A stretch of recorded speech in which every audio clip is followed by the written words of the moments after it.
Hey, my name's Jared. I'm an occupational therapist. I really like this device. This is a really handy tool that we can use for stair training. The base of the cane does have some non-slip grips on the bottom.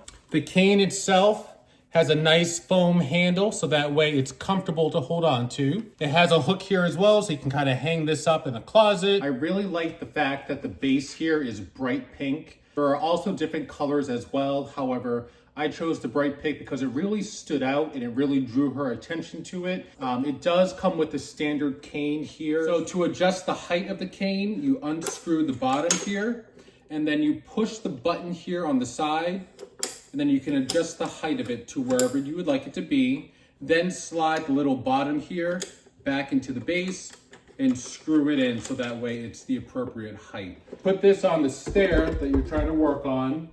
Have the client step up with one foot, then up with the other. Now, if you were to go down the stairs, place the cane.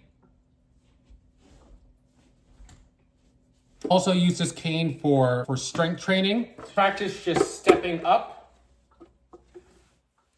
toe taps.